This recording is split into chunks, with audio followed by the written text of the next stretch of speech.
All right, good evening, everybody. I'll go ahead and call to order this meeting of the governing body of St. Manassas Park, May 5th, 2015. We have before us an agenda. I'm not aware of any proposed changes to the agenda. Are there any? Okay. With that, I'll entertain a motion to approve the agenda.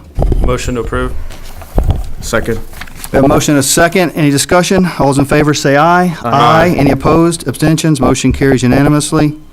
Item 2 is moment of silence, Pledge of Allegiance. If we could all rise for a moment of silence. And Preston, would you mind leading us in the pledge, please?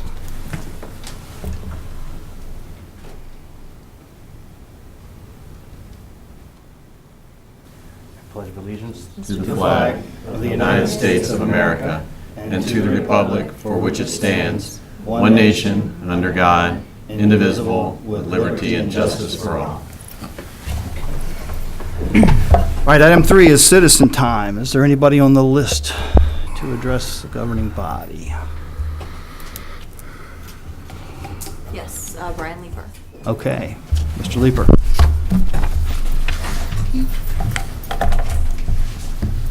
Governing body. Brian, if you could state your name and address, please, for the record. Brian Leeper, 9279 Christie Drive, Manassas Park, Virginia, 20111. Sorry, I don't remember the 4-digit zip code extension. It's all right, we'll take the 5. Thank you. Regarding the IT capital fund expenditures, it's my recommendation that those funds be used to fix the roads. Our roads are atrocious. They really are. Sometimes I think I'm driving in Detroit, or perhaps Berlin, East Berlin, before the wall fell.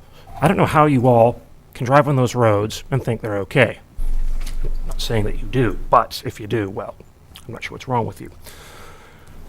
That being said, there's one IT capital funds expenditure I didn't see on the list, and one which I think is very important, and that's a fire suppression system. There's no fire suppression system up there, and those sprinkler heads are filled with water. Do we know what happens when water and electricity mix? It's not good.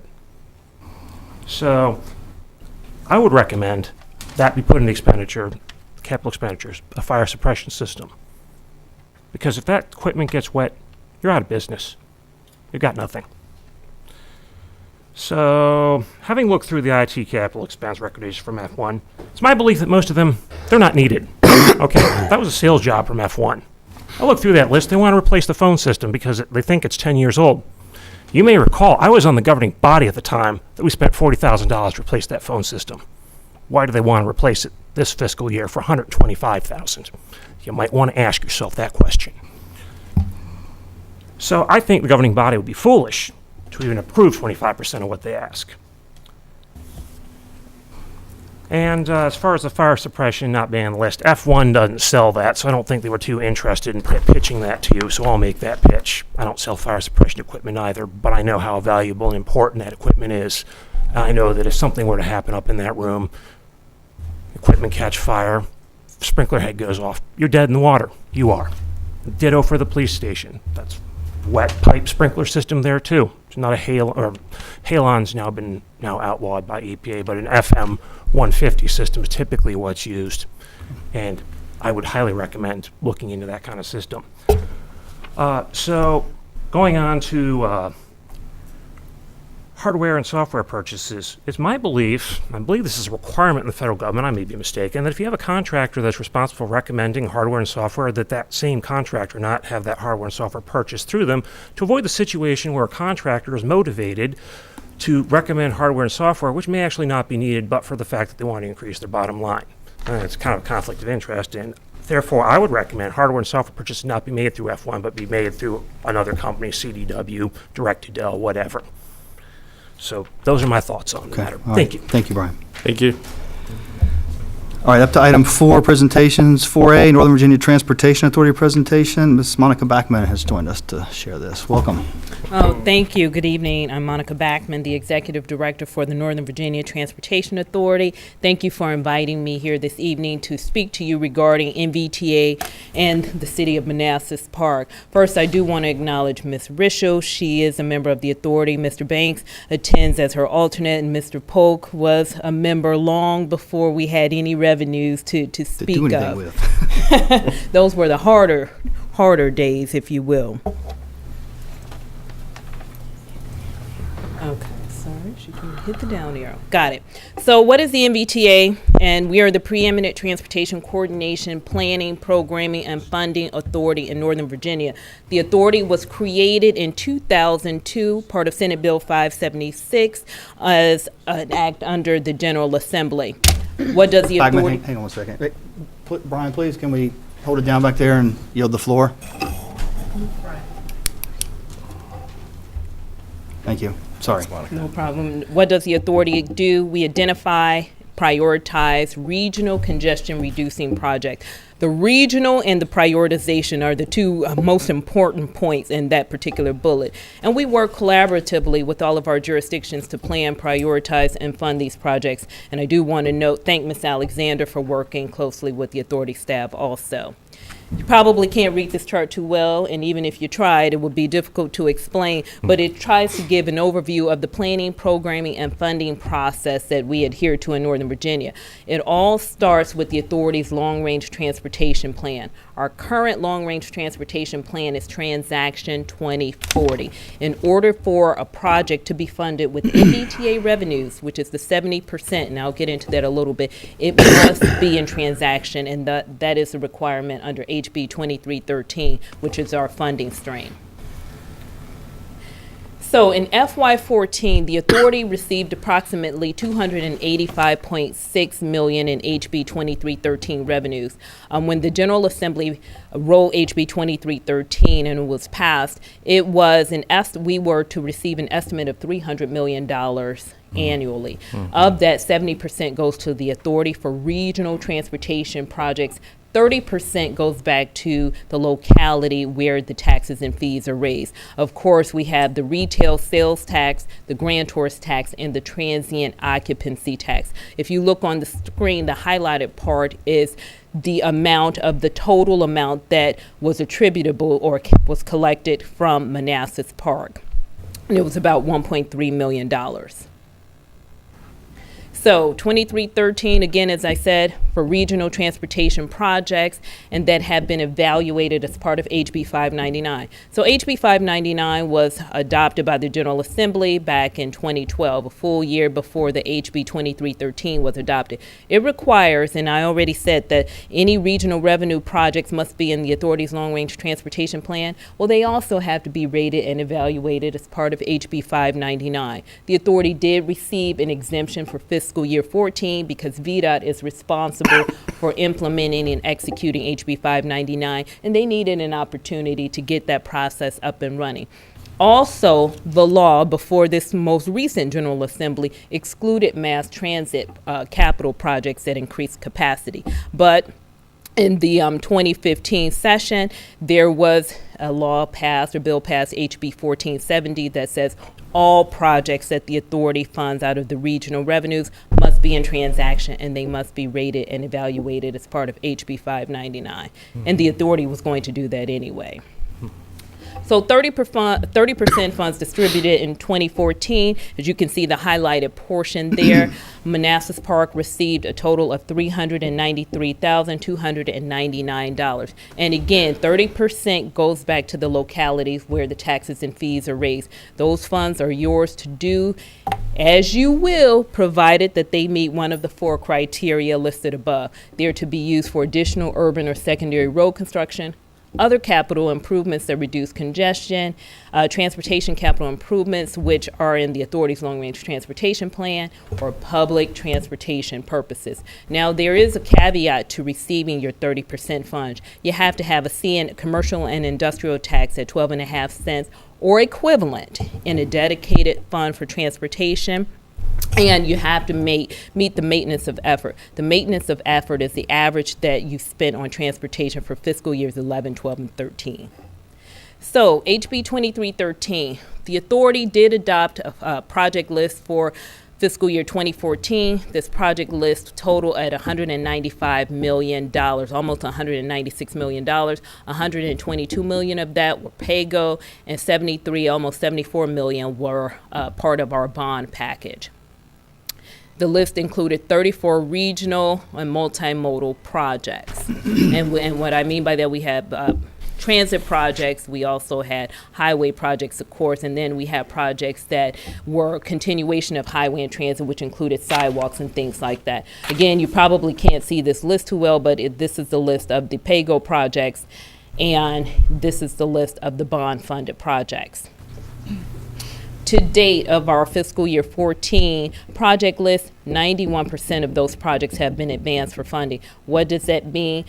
The authority, we pay on a reimbursement basis. That's very important because it's our job to make sure that no one runs afoul of the law. Running afoul of the law, what does that mean? You have to, your project that you're submitting request for reimbursement for, the receipts must match the approved scope of work. By law, we cannot fund projects outside of Northern Virginia unless it's a small portion that's really substantial to the large portion within Virginia. So we do check the receipts, and that's why we have to make sure we fund on a reimbursement basis. So we are almost complete with the 14 list, meaning that we have standard project agreements. The authority executes a standard project agreement with every project sponsor, and that's the first step in getting your reimbursement. So in December, we went to the bond market for the very first time, and it was an exciting time for the authority because, as you see, we received AA+, AA1, and AA+ from all three of the credit rating agencies. And what we were told, it was pretty unheard of for us to receive such high ratings with a stable outlook for an entity such as ours, because we're new entity, new into the market, or the way our revenue streams are set up. But I do want to know it's really built upon the economies of our 9 local jurisdictions. And again, in our inaugural bond sale, our bonds were 2.5 times subscribed. So a lot of people were buying our bonds. It was kind of like watching a Christmas sale or something like that. And we received a really good interest rate at 3.09%. So almost 2 weeks ago now, the authority adopted its second program of projects, and this program was fiscal year 2015 to 2016. The reason why we haven't done a full 6-year program, and that is the goal, to do a full 6-year program, we have various laws that we have to take into consideration. So when we did this 2-year program, the highway projects underwent the HB 599 rating and evaluation process. The transit projects did not. The authority issued the call for projects in December of 2013, and this program was adopted 2 weeks ago. So it as you can see, it was over almost a year and a half. But it took a lot of work getting the models and things like that built regarding the HB 599 process. 37 total projects were included in the 2-year program, 21 highway, 16 mass transit, at a total of almost $346 million. Highway projects highlighted. The second project on the list is the Manassas Route 28 Manassas Bypass study. The reason why I highlighted that study is because it does take into account 3 localities: Manassas Park, the city of Manassas, and Prince William County. Initially, when this study was submitted for funding, it was at a request of $500,000. And VDOT, as you know, is doing the Route 28 improvement study to see what improvements can be done on the Route 28 corridor. It's bad. I have to take it to get here. I live in Prince William. It's bad. I mean, there's no sugarcoating it. Well, along came HB2, which provides its own congestion reduction process in the state, but HB2 is run by the state, and what they did was VDOT had the 6-year, or the Commonwealth had the 6-year improvement program. If your project had not undergone the environmental phase, they scrubbed the 6-year improvement program clean, because every project now has to undergo the HB2 process. So what the authority did was added an additional $2 million to this project so it could be widened, so it could really pick up phase 2 of the study that VDOT is doing, because they didn't have the funds to expend on phase 2 due to HB2. Also, transit projects, I highlighted the Manassas Park Station parking expansion that VRE submitted, because that was submitted for funding for $500,000. The authority did approve that request, and that $500,000 will get this study through preliminary engineering. Summary of funding allocations. We had a proportion of funding recommended, and then the proportion of estimated available funds. Let's go back for a little bit. We had about a split of 62% highway, 38% transit. The authority did not program all of the available revenues for this 2-year program. There was $371 million available revenues, and the authority programmed $345.9 million. The next steps.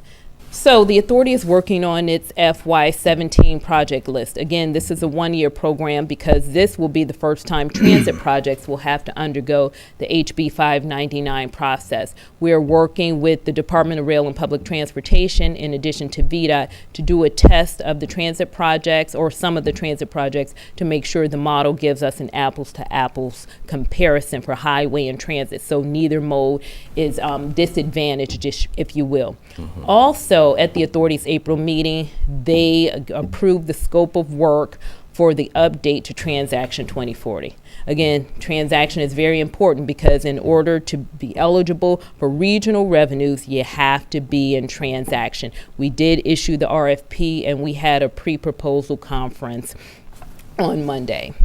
And after we have the updated transaction, and we're thinking of a name for it right now, but for the purposes of discussion, let's call it Transaction 2040. It is the intent of the authority to develop a full 6-year program, and that should cover fiscal years 2018 to 2023. So the next phase will be a 6-year, because the previous one was 18 months, correct? Right. Well, the previous is 2 years. What they just adopted, it just took us almost 18 months to get there, but it was a 2-year program. Then we're going to do a 1-year program, fiscal year 17, because in addition to HB 599, some projects that the authority will be considering will actually have to undergo HB 2 also. And right now, we don't know what model the state is proposing to use for HB 2. All we know is that both bills target congestion reduction for number 1 for Northern Virginia. And we're following this process closely. HB 2 actually specifies in the law that the state must coordinate with the MVTA. So we are trying to coordinate with the state, but it is a primary concern of mine and the authorities because HB 599 is only applicable to Northern Virginia.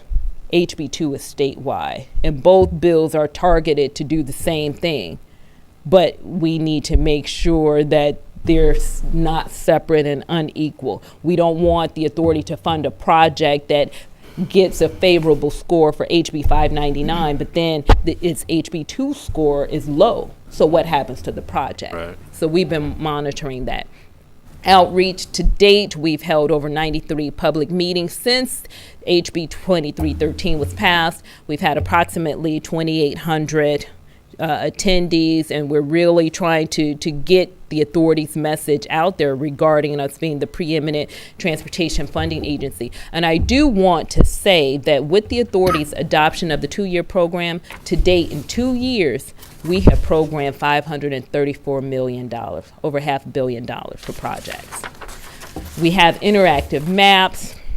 And again, I won't read this slide, but you know, it is a new era. Regarding HB 2, we hear from other parts of the state, oh, Northern Virginia, we don't want them to get our money because they have their money. Well, it's not like it's free money. You know, we have to be accountable to the citizens, to the taxpayers. It's not free money. How you can get involved, again, authority's website, Facebook page, or what have you, but it is our goal to make sure we advance these projects. And I do want to note that the authority is having its first ever groundbreaking on Monday, May 11th for the Route 28 projects, a part of the FY14 project list. There were 3 projects, Prince William's Route 28, Fairfax County, and Loudoun County Route 28. So, thank you. All right, thank you. Any questions? Thank you. No, I just want to say thank you, Monica. Ms. Backman has been an exceptional, excellent executive director of the NVTA. If anyone ever has any questions, she responds ASAP. Fantastic. Thank you, Ms. Fisher. Thank you for articulating this, a complex process. It's a lot going, it's a lot of moving parts. Yeah. And I do want to thank Ms. Alexander because she really came in, hit the ground running, trying to get, make sure that the city is engaged on the staff level in addition to the local elected official level. It really is a collaborative process. Yeah. The authority has a staff of 6, so we depend on our jurisdictions. Okay? Thank you. All right, Thank you. thank you very much. All right, item 4B, presentation of economic development brochure. Ms. Watson, Director of Planning and Zoning.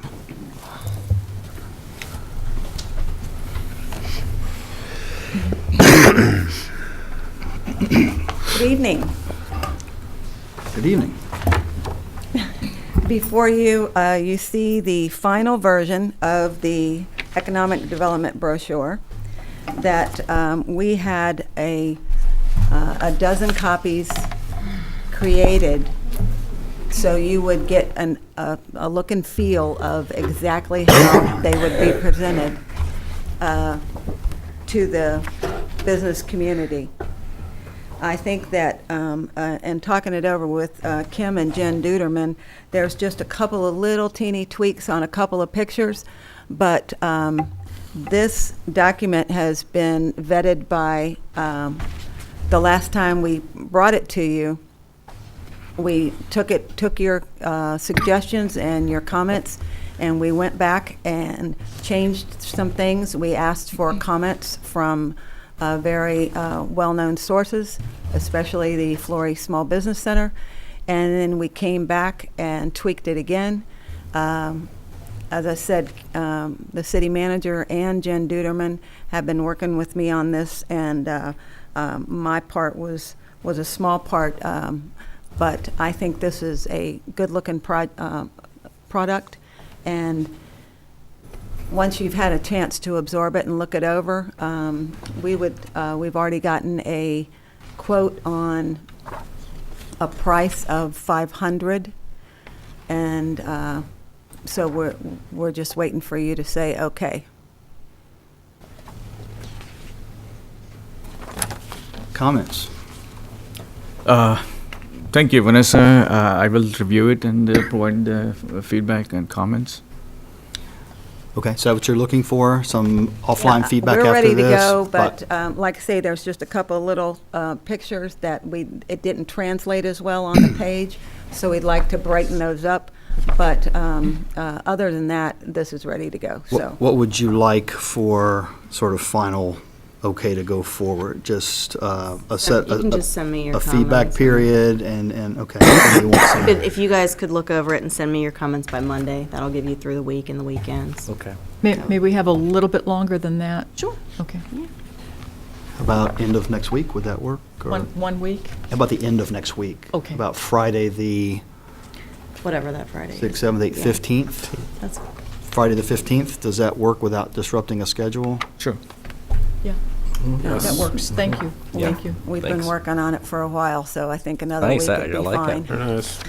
Yeah, and this has gone through several iterations, back and forth, and with fonts changed and grammar and punctuation, and Very nice, it's very professional. so there has been a lot of work that's gone into this. I hope you like the picture in the back. The back page again. This one? Oh, yeah. Photographer has a lot of experience. Oh, that one. There you go. Oh, sorry. I was at the community center. Thank you very much. I Thank you. appreciate it. Okay. Okay. Did you have a question? No, No, good. fine. Okay, all right, thank you, Vanessa. Thank you. All right, item 5, recognitions, looks like we have none. Item 6 is consent agenda. Consent agenda consists of 2 items, approval of minutes of April 21st, 2015, and a UOSA appointment of Mark Joyner as alternate, and I assume Mark's okay with this? Yes. Okay. Governing body's pleasure. I'll make a motion to, I'll Second. second. Oh. A motion and a second for the consent agenda. All those in favor, please say aye. Aye. Any opposed? Abstentions? Motion carries unanimously. On to item 7, unfinished business. So minutes of April 14th, 2015, clarification on consensus vote for school funding. So item 7A is the minutes from the 14th. Ms. Risher, Councilmember Risher, you had raised a concern about the declaration of consensus. Because there was no consensus. Given the past discussion, it's clear there was not consensus. Right. What I'm trying to figure out is what the minutes reflect, and it's not to be honest, it's not clear to me. The minutes, are they reflecting what was stated, which doesn't necessarily indicate what was agreed upon? So I guess my point is, we aren't discussing whether or not there was consensus. There clearly wasn't consensus. Right. From the perspective of the minutes, I don't know if this represents what was said, because I wasn't here. I didn't intend for that to represent what was said. No, I know, but the minutes do. The minutes usually reflect the statements. And what I don't know, frankly, one of the reasons I wanted to move this from the last meeting was because the mayor was the one that declared this, and I don't know if this is the minutes of the statement, correct or incorrect. It's clearly not a consensus. Clearly not. So, thoughts on how to move forward? I think if it was stated, the minutes probably need to be reflected to say it was stated. But it's clearly not consensus. No. It could be phrased, their governing body lacked a consensus regarding the $333,000 appropriated to the schools. Blah, blah, blah, blah, blah.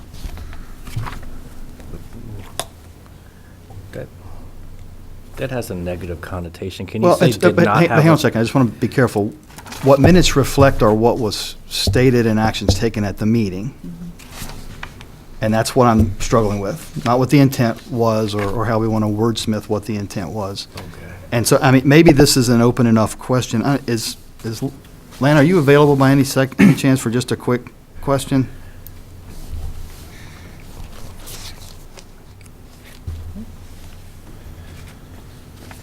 Sorry to catch you off guard. Does this reflect, Remove the one sentence there that has the consensus altogether. Just as a correction.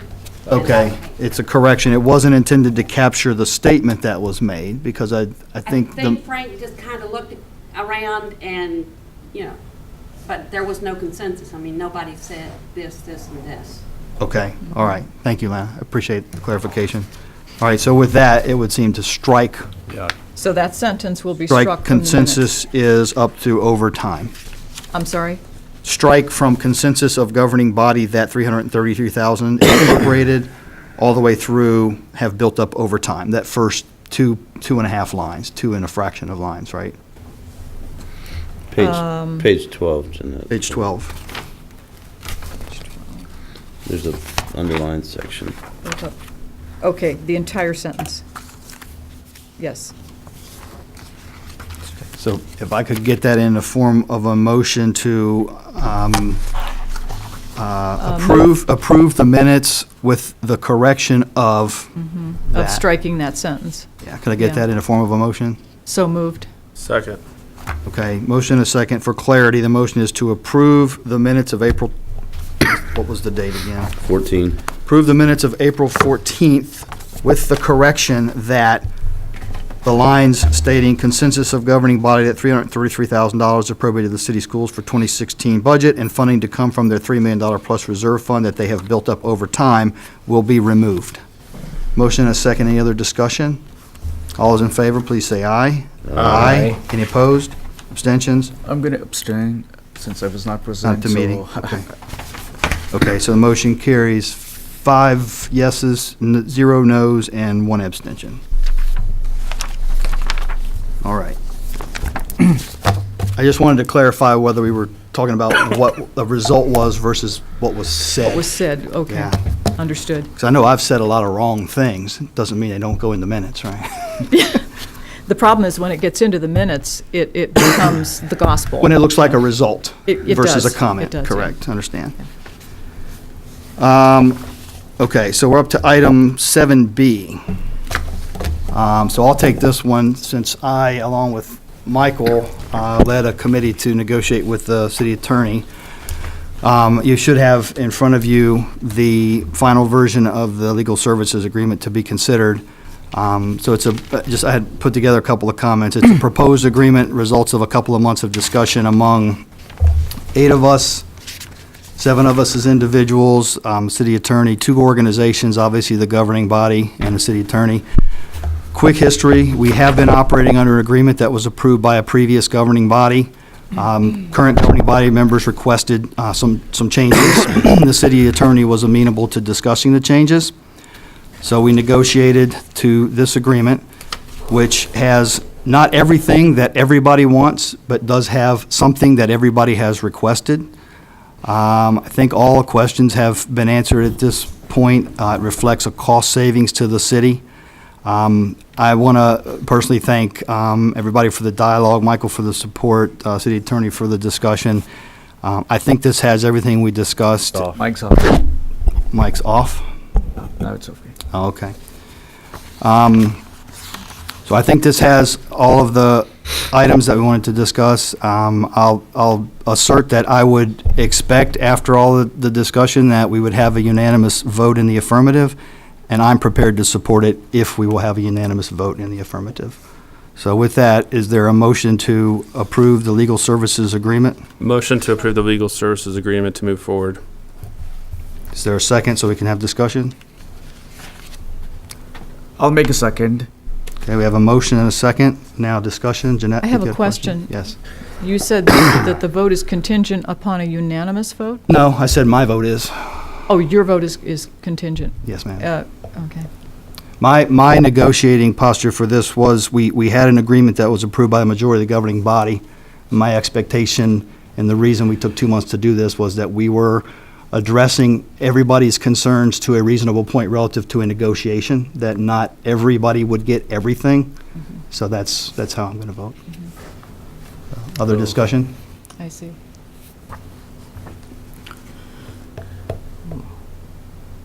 No other discussion? There is, I am actually just trying to gather my thoughts.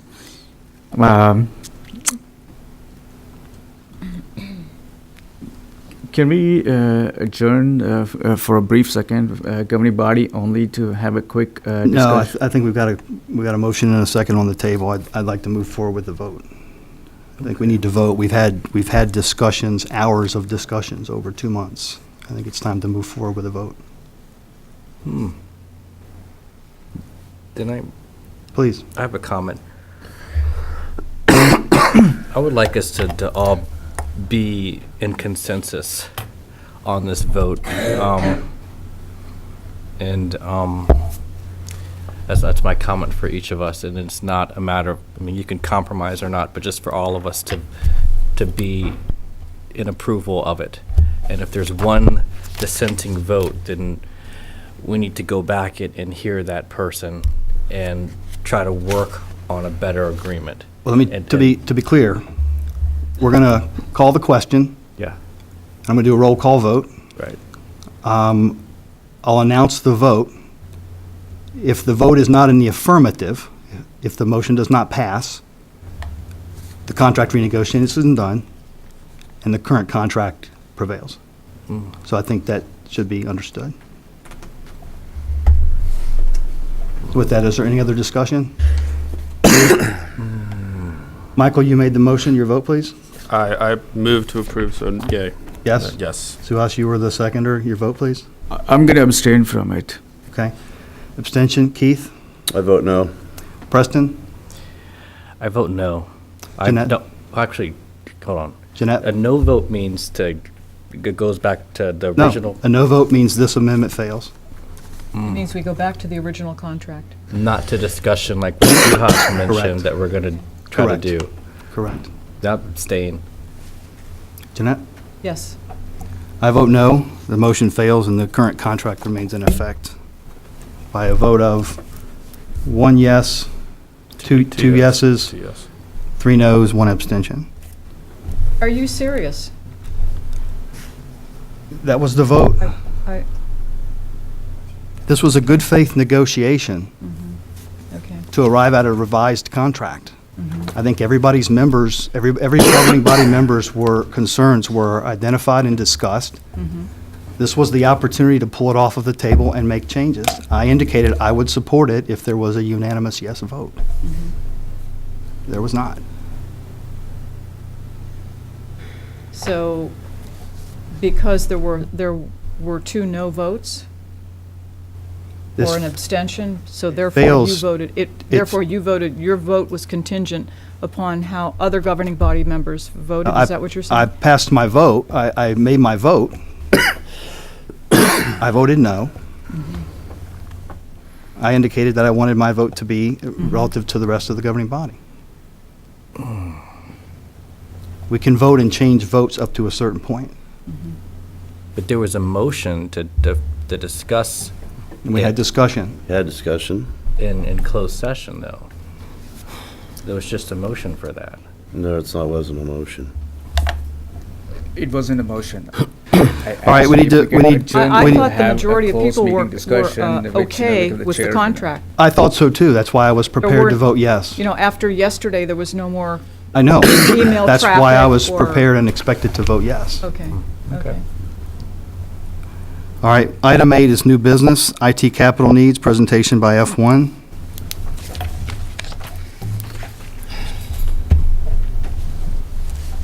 Lanny, how are you? Good, how are you guys? Good. Good to see everyone. I believe all of you have a copy of the proposed CIP in front of you. Looks like this.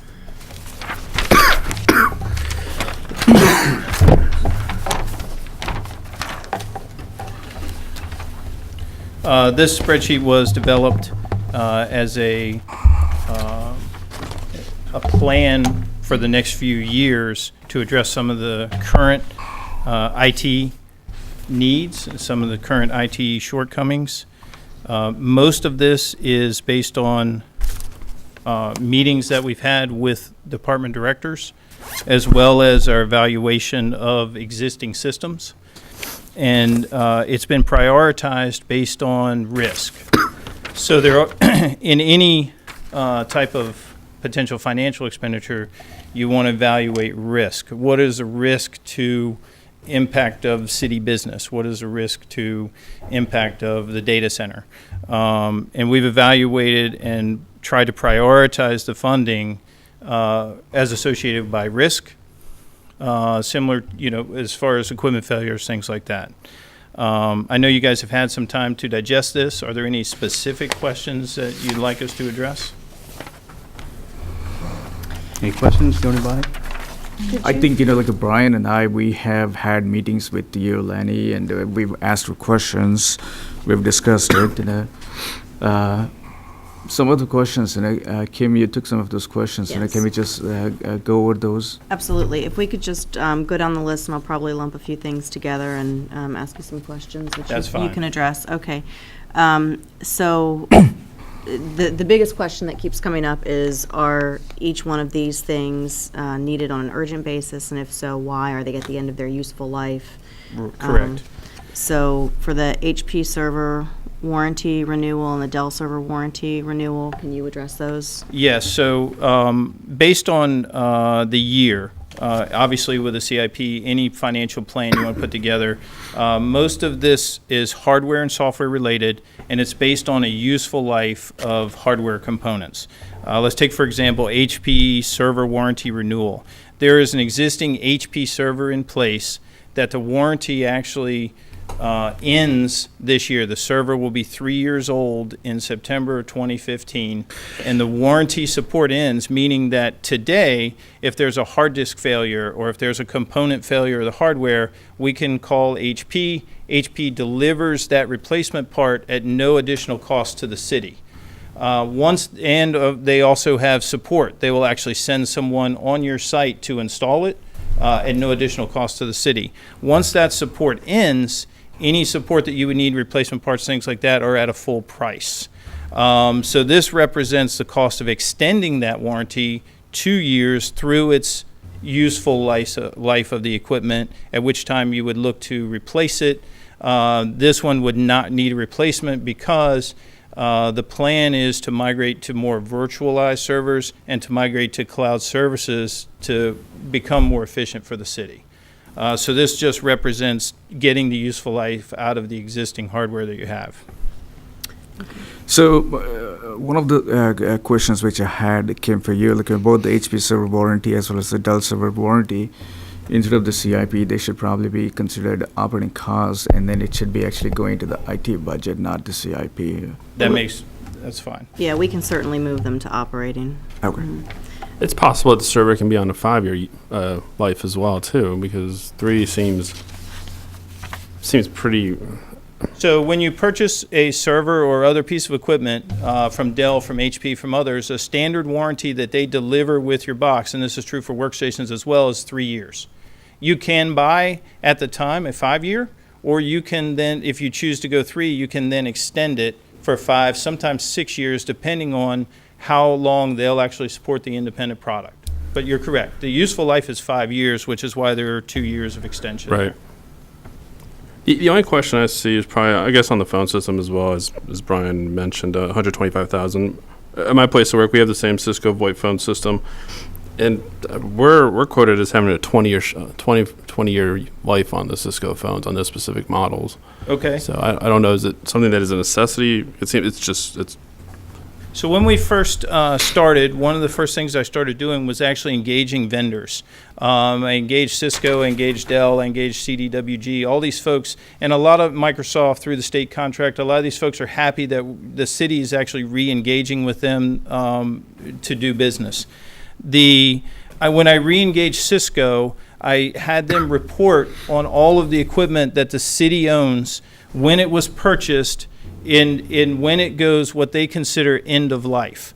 So any equipment that you buy from a hardware manufacturer has a useful life, but it also has what's called an end of life date, where at no other period will they support that hardware and or software.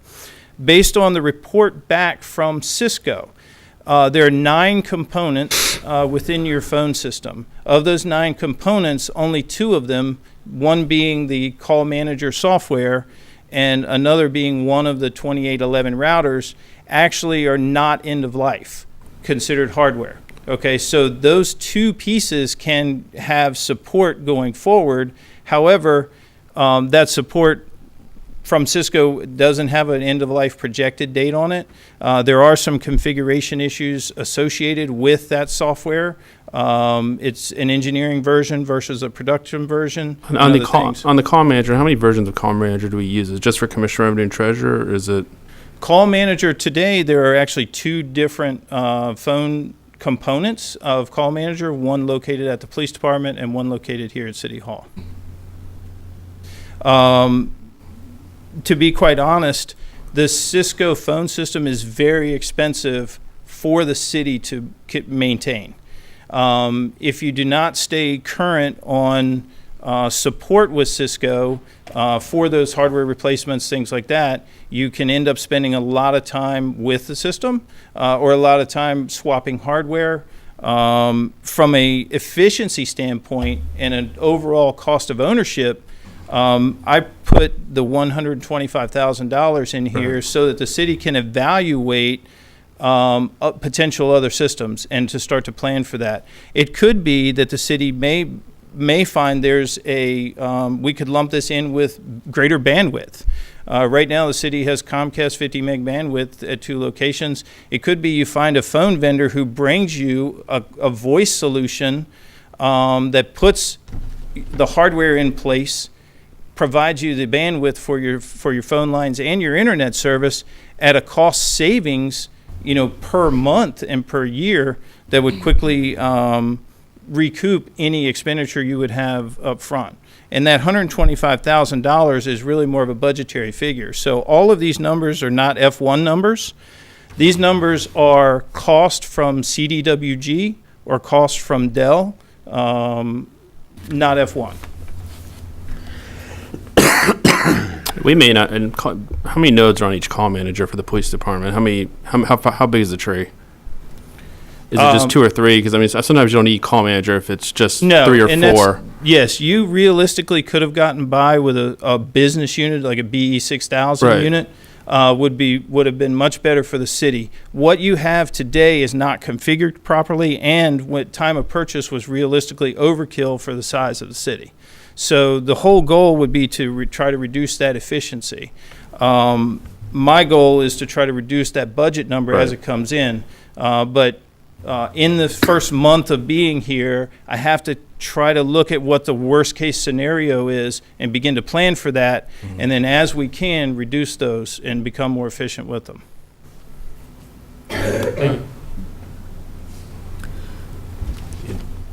I got a question. Yes. Mike mentioned the call managers. Did you factor that into your quotes you received from the vendors in terms of the limited call managers that we only need? Yes. So any of these numbers recommend that I have here, I have put some type of logic to them. In the case of the phone system, $125,000 would be a worst case scenario to bring in actually redundant, smaller systems. And that would include all handsets. That would include all software. That would include the first 3 years of maintenance, because if you're going to do a program like that, you want to make sure you're not going to have any expenditures associated for 3 years. So it includes all of those things, and again, would be a worst case scenario budget. Okay. What's the? You said two of our components are fine in terms of the use of life. What's the other 9 that are not? It's expired in terms of use of life or end of life. So the system is loaded on hardware. It runs on hardware. The hardware that it's loaded on is not available for continued support from Cisco. Okay.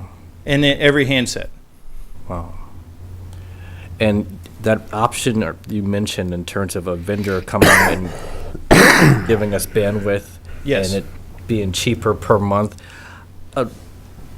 Have you explored that, or what's the chances of us getting that? I have cheaper explored option? that, and I've engaged a couple of vendors. One of them being Star to Star that I met with last week. One of the things that will be coming later this week is a suggestion that we hear a presentation from a couple of these vendors to understand what their services are. Sure. Because they have bundled services that can potentially help the city from a standpoint of redundant paths for your telecommunications, and try to attack the telecommunications bill, which is a huge chunk of your operational cost. Okay, yeah, because I don't want to make the same mistake again that we made with the Cisco phones.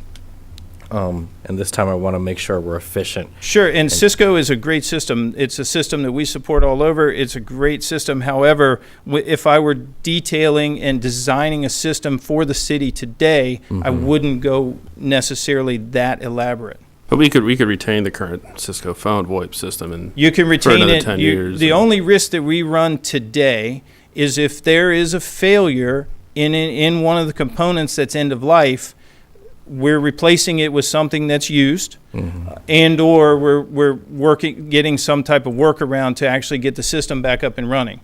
So we're evaluating a lot of those things, just like the email server, things like that. That if there are failures, the time to respond is going to be more lengthy, and the potential impact to city operations is going to be more lengthy.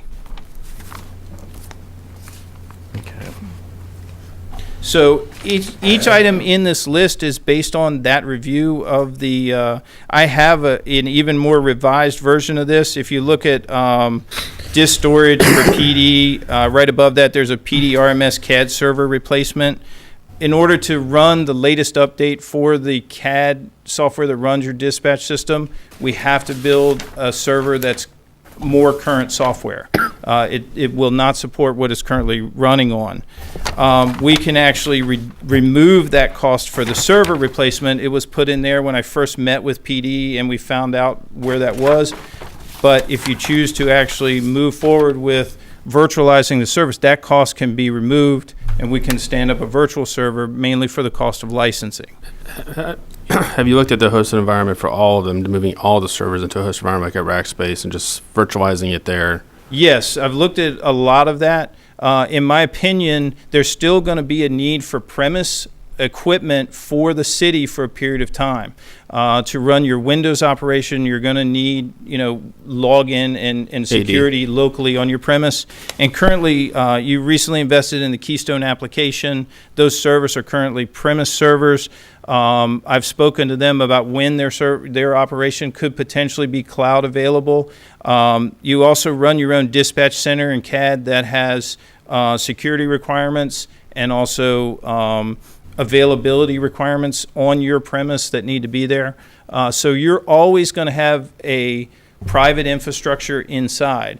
Our goal is to try to minimize the cost of that, make that as efficient and available as possible by taking advantage of current technologies.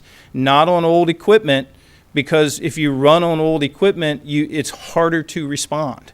I can't respond. If your equipment is always under warranty, the manufacturer is on the hook to actually respond. Okay. So are we pursuing the virtual or cloud options when it's doable? My recommendation, and I think we've spoken about this previously, my recommendation is that you move to replace your core server infrastructure and begin to build a private virtual infrastructure here. The current servers are HP blades. The chassis were purchased in 2007 and the blades were purchased in 2007. They're generation 1 blades. The chassis will only support up to generation 7 with all of its firmware loaded, which it is not today. And currently HP is selling generation 9 hardware for that chassis. So my recommendation is that you not actually spend money to buy 2-generation old hardware, but instead you become more efficient and purchase, actually Dell has a cheaper price point on their server equipment. I'm waiting on quotes direct from Dell to actually begin to build a virtual environment here. I believe the number for core server replacement virtual farm at City Hall and PD is a solid number to make sure that you are compliant with your licensing for virtualized software and to purchase the hardware necessary to begin to implement those. Has any other localities, have they gone to Rackspace or those type of companies that? There are. So today, if you look through Gartner and all the other folks who actually track these things, 23% of local governments actually use cloud services. Not all of them have adopted cloud services fully. It's all based on a business need. There are people who utilize those services. I'm not sure that Rackspace is all of them, but folks like Amazon Web Services, where you can buy time in the servers that they have, or other folks that actually will sell you time in their servers. 23%. It's expected in the next 2 years that additional 25% of local governments will do that. Many of these providers are now actually targeting local governments simply because it's becoming more understandable and more convenient and more cost effective for local governments to do it. A lot of folks are worried about security. A lot of those security concerns have been covered. So those vendors are actually targeting smaller governments today. One other question I have is a business workstation replacement. Is that staff PCs? Yes. That's very high. It's not per unit. Let's Not per unit? And this was a spreadsheet that I put together that was really started off being okay for me and my group as I try to get a handle on what's here today and what do we look like for future needs. There are a couple of ways to actually buy a workstation. You can pay capital for it. And for about $1,000 per workstation, you can replace your standard business workstation. It should be good for 5 years. If you buy it with a 5-year warranty from the manufacturer, it's going to cost you closer to $1,100 per workstation and then some installation. If you take a round number of 150 workstations for the city, and they're a 5-year lifespan, you would think, okay, I'm going to buy 30 workstations a year so that I always have a workstation that's under warranty. I never have one that's more than 5 years old, and I manage that, right? And my users aren't put in a situation such as at Public Works recently where we had to upgrade Neptune software for them to support their efforts, right? And the reason we had to do that was they were running on Windows 7 and the old software wouldn't support that. So you don't run into these conflicts like that by staying current with your hardware. So you can put out the capital to buy them, or you could do something like lease. This number was actually representative of me contacting Dell saying, hey, I need 170 new workstations that are just straight business platform, and these are the specs that I need with them. I need them on a 4-year lease with a 5-year warranty. This represents a $3,000 per month lease payment to replace all of those under lease. After 4 years, your lease stops, and after 5 years, they come in and replace them with new, and you start a new lease. So it's a different way of doing business. The state of Virginia has agreements through Dell to do this.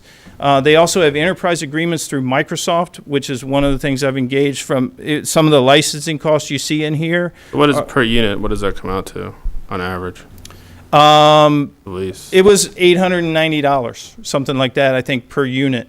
Through the Because we can write off the state contract off of Vita, we can get them for about $660 a full Dell unit, which is, I mean, from what I've seen, and we would own it at that point, even recoup at the end. Well, Just a different it's 6 of one, half dozen the other. It depends on how you manage it. To be quite honest, if you can buy it for $660 under Vita, it depends on the specifications, right? One of the things that I do know is that Vita under Northrop Grumman for their desktop management, some folks are actually moving away from that. We've had folks contact us to actually because they want to move away from that desktop management through Vita.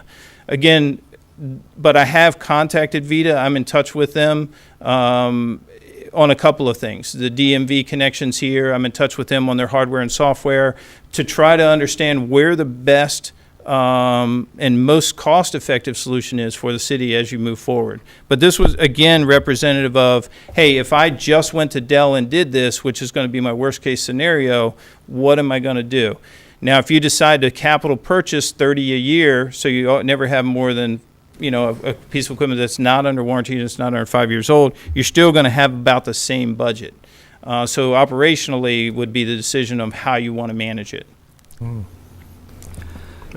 So just to reaffirm, Lanny, the quantity of 12 is months. Months. The number of workstations is 170. 170. What, for the record, what comprises a workstation? What comprises a workstation is a CPU, a keyboard, a mouse, and a monitor. Okay. Just your standard business. I do my email, I get my applications. Okay. Other questions? All right, thank you, Lanny. So this is just informational relative to the capital items, CIP items for consideration as part of budgeting. Capital planning process. And it represents a lot of those things that over the past few years, it's apparent that these items didn't make it into your planning process. I'm not here to tell you to approve every single item. What I am here to tell you is you have an aged infrastructure, and I'm trying to find the most cost-effective way for the city to address that. Is there anything that you need approval for immediately? If I would suggest that you guys approve any funds, it would be to begin to replace the servers here at City Hall and PD. That would be the 1, 2, 3, 4, fifth line item down. If I had to put another priority up, Public Works has a SCADA server. It's a single device that manages a lot of important utility connections. It would be nice to have a high availability solution for that, and I think that's a reasonable cost based on Public Works budget and their contributions. That would be one other thing that if that server were to fail, it would have an impact to the city. So that item you talked about, the core server replacement. Yes. Is the cost $55K or $58K? $55K. The 58 was actually a typo. That was an original number that was reduced. And again, the 55 would be a worst case scenario And I'm waiting on Dell to send me new numbers, but I believe direct through Dell, through a state relevant contract will be the cheapest way to buy those servers. Suhas, you have a question? Yeah, I do. Oh, the SCADA server is used for, like reading the water meters, right? Yes. Okay. So if that is the case, I think those two line items should probably come from the enterprise fund, shouldn't it? The SCADA server, Yeah, because, once we actually look through this one. and are you talking, when you say two line items, do you mean the SCADA server and the traffic switches? Is that what you're talking about? Yeah. Okay. SCADA server traffic switches, because what we're looking at it is, since in the budget process, we have different funds, and different funds, fund different line items, maybe this one should be funded through enterprise, instead of just coming through standard CIP. That makes sense. Yeah. That makes sense. And I haven't learned all of the different pools of money that you guys have yet, so I apologize. No worries. I was trying to collect all of the needs and represent them. And depending on what exactly that wireless replacement is, a portion of that could probably come from it as Yeah, well. we may have to actually parse through each of this list and then identify, sources of funds for it. Yes. Transportation. Well, for that, though. SCADA, yeah.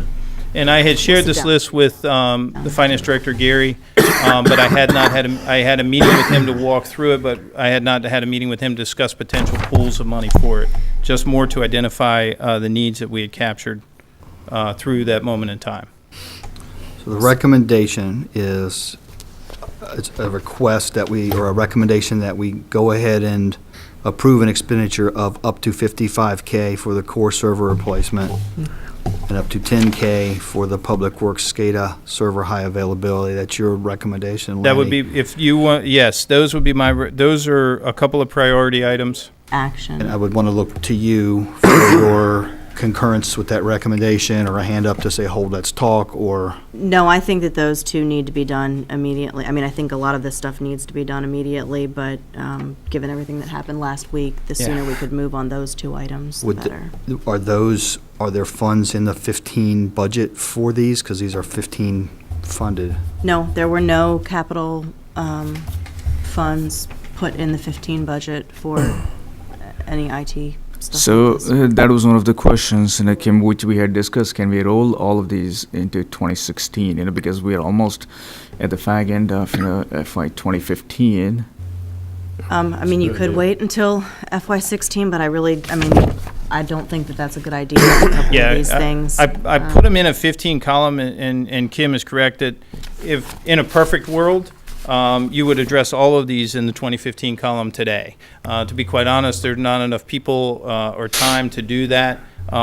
So again, we go back to evaluating risk and what are the risk impacts for city business. And that's how I pulled out those two as the top. The others, I think, though they need immediate action, they can be I have one more question. delayed. One of Yes. these you're talking about is the email server, the Exchange server. Is that correct? Yes. Are we not looking to go to Office 365 and possibly having Microsoft host it? And Yes. if we buy a server now and we move to host it. Well, the servers that you would purchase now would have the capacity to do a virtual Exchange server environment here.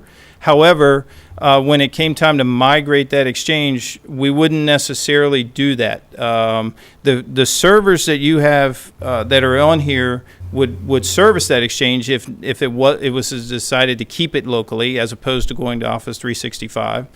However, you need those servers here to support Keystone, to support the current police CAD and RMS system. It's the premise You need servers. all those things that you're doing for city business today, and email, and also the Windows Active Directory environment. But Keystone it sounded like you said they're kind of going in this transition that they'll eventually be able to move off premise. I don't know. I don't have an answer from them. I talked with them about that, when they would be able to do that, but we don't have an answer for that today. They don't have a web-based version coming out. They're not even developing one now. Not that I'm aware of. No. From a cloud offering, the city could get all the modules that you have as a cloud offering from them when it was raised. Plus, you have just invested in that system for premise, right? So it But makes, we could still host it in UNCN from a third-party hosting environment, correct? you could do it from a third-party hosting environment, Right. yes. On your current bandwidth, no. So there are some connections that need to be evaluated before you actually put that out as an operational server. I would like to see those possibilities or that environment in the future, at least as a hosting possibility of all the servers and whatever bandwidth we need to implement that. I would like to see numbers on that before. So that even your Windows environment servers would be out hosted somewhere. The AD, yeah. The AD box went out. I'd be in favor of moving that. Would that be cheaper? I think it could be. It depends on some of the stuff. If we slice them all onto virtual, I think it's possible we wouldn't have to worry about any of the Well, maintenance. and that's one of the things I haven't gotten. I wish I had cost-benefit analysis data for you today. Sure. However, again, adjusting priorities. Right. Let's take just a back of the envelope look at numbers, though. A hosted Exchange solution is going to cost you $10 a user from a host somewhere. So $10 a user per month. So each user is $120 a year. If you have 200 users times 120, how many thousands a year is that you're going to pay an operational cost to have Exchange only? Probably sweet. I'd like to see the numbers on it just to Right. get general Again, idea. and then you're going to pay that for 5 years. So let's take 200 times 120. What is it, $20-some thousand per year times 5 years is $100,000 for Exchange only. This core of servers is $55,000 for 5 years, and it does more than Exchange. It keeps your AD, it keeps your Keystone, it keeps all your critical applications locally. Right. So again, cost-benefit analysis goes to operational money, but you might spend double that in 5 years. That's one of the things that the federal government is actually finding out about cloud services. They make you more efficient. There are potential cost savings if done correctly. However, the jury is still out on the big cost when you start to break it down by year. 'Cause my employer, we do all that in cloud services, and we've been able to outsource, eliminate positions, and No, we we've do had them big too, savings. and we outsource them. But again, we're 50 people. We're not 150. There's a break point There where is. the cost just and again we'll help do those and weigh those against the risks and the availability. Any other questions? So I guess we feel like, Motion. I feel like we have the two items here for consideration for motion. The Public Works, SCADA. The SCADA, And the PD. enterprise fund could or could not fund it in 15. I believe it could. I'll confirm that with Gary and Jay tomorrow. I don't see why it couldn't. But we would have no source of funds for the 55. It would have to come from proffer money. Or general fund balance. Okay, It has to be done. okay. Has to be done. All right. Is there a motion for consideration? So moved. Second? It's just to clarify the motion is for up to $55,000 from proffer money for the core server replacement virtual farm at City Hall and PD, and up to $10,000 from the Enterprise fund. Water and Sewer Enterprise Fund for the Public Works SCADA server high availability. Is that accurate? Motion and a second to that effect. Any other discussion on that specific motion? All those in favor, please say aye. Aye. Aye. I abstain. I just don't have enough information. Okay, one abstention.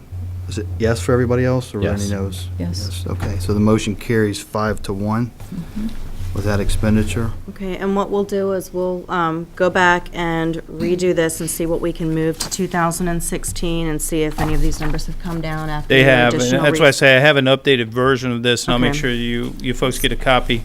And just so we're clear, moving forward, a document like this is good from a planning perspective, from my opinion, for the department, and I'll continue to update this as things come up, and it's, in my opinion, considered to be a living document, so that you guys have an understanding of things that you need to consider for the future. Thank you, Lanny. Thank you for the update. Thank you for you. escorting Thank you. Suhas Thank you, tonight guys. today to the server room. Thank you. Useful to see the visual. Thanks. Item 8B, discussion possibility of selling the Quint Fire Department. Brian, may I first make a request? Yes. Yeah. I request that we re-enter negotiations with the city attorney regarding revamping the city attorney's contract. I don't think we have procedural. May I make a motion for that? Not as a member of the, only a member of the prevailing side of the vote may make that motion to reconsider, if that's what you're asking for. I am asking to reconsider, yes. Okay, only a member, only a governing body member who voted on the prevailing side. I think she voted yay. She voted yeah. yes. But it was not the Feeling prevailing. sides. That, the yes is lost, the no is Oh. won. That's 1E2. Oh. How about those that abstained? Abstention is a non-vote.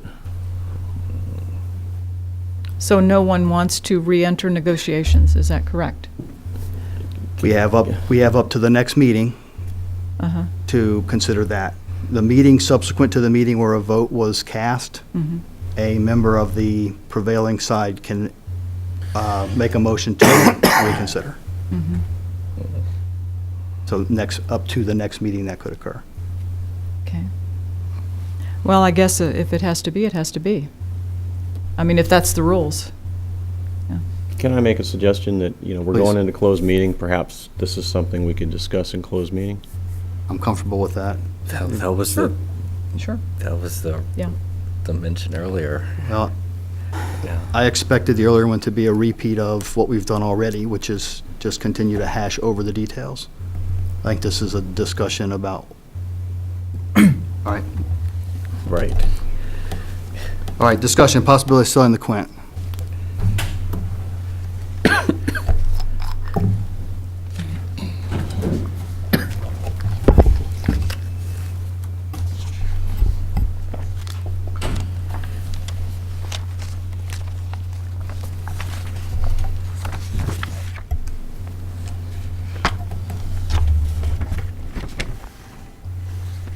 Good evening, everyone. City manager asked for me to provide some information about the Quint. What I'm going to talk about tonight is kind of go back a little bit with the purchase, a little history of that, what we've done over the last 11 years, the activity that we could expect for next fiscal year with no changes, and then how we're compensating for how we're using the Quint currently. We purchased the Quint in 2004, and we used a combination of a federal grant of $500,000, a general fund from the city of a little over $177,000, and then $46,000 of proffer money. And this money came from the past owners, or the owners of the time of Park Place Senior Apartments. What occurred there is that originally the Quint, the latter portion of the Quint, was going to be 85 feet. The owners of Park Place Senior Apartments at the time, they had experienced a pretty significant fire in a similar building structure that they owned, and they were concerned that 85 feet would not be a long enough ladder based on the building and how close you could get to it to operate and function. So they proposed extending to 100 foot, which came out of some of the reports and stuff based on the fire that they had had, and offered $46,000, which was the additional cost to do that. So that's what occurred. In 2004, we purchased the Quint. It's a 100-foot aerial platform, and also has capabilities of pumping water, such as what you would find from a fire truck. If we were to replace the vehicle that our Quint today, you're looking at about $1.1 million to do that. A 10-year estimate, if we were to replace it in 10 years, which is what we would do if we kept it, we're looking at about $1.35 million. So it's expensive. The time projected remaining on our Quint is 10 years or 21 years of service. Typically with these vehicles, we look at about a 15 to 20 year lifespan, depends on the use and those kind of things. But I think where we are right now with the limited use over the previous 10 years, that we'd be okay for another 10 years to use the Quint if we chose to do that. The value and depreciation of this vehicle, it's 11 years old. And the first 10 years, you typically look at it as a first line piece or a primary piece of equipment. And then the second lifespan or the second 10 years of the vehicle is when it goes into a reserve status. So you'll see that in larger departments. They'll have the newer vehicles that they're running as a first due or first out piece of equipment, and then they have the older vehicles that are in reserve. We don't have the ability to do that, so we would just use the vehicle for a 20-year lifespan with the understanding that in the second 10 years or the second life of the vehicle, it's going to be more costly to operate. The value in 2013 of the Quint was estimated between $325,000 and $350,000. Current value is $250,000 to $300,000. And if we waited a couple of years, or a couple of years from now, it's $150,000 to $200,000. Or in other words, it's going to depreciate about $50,000 every year for a few years, and then it'll be a dramatic decline in its value. The Quint really, it has two functions. One of them is it has the ability to pump water like a fire truck or an engine, as we call it. Our vehicle can pump 2,000 gallons per minute. It has a water tank of 360 gallons on it and also carries foam. Of course, it has fire hose. And then the second function is an aerial ladder, or in this case, a platform. It's 100 foot in length, which straight up is basically 10 stories, or we use it for about 7 to 8 stories of working height. So it would cover a 7 to 8 story building appropriately. And then it also has an assortment of ground ladders, more ladders than what a fire truck carries.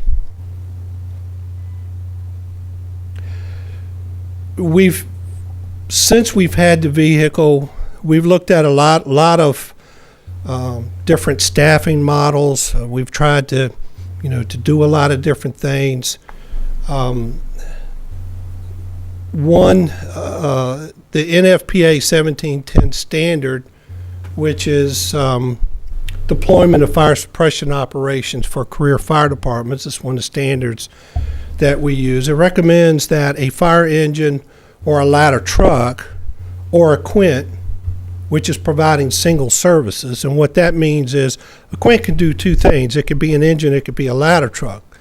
But if you have 4 people on it, then you're providing single services. You're either a fire truck or you're a ladder truck, but you don't have the staffing to do both at the same time. So the staffing levels are recommended at 4 for that.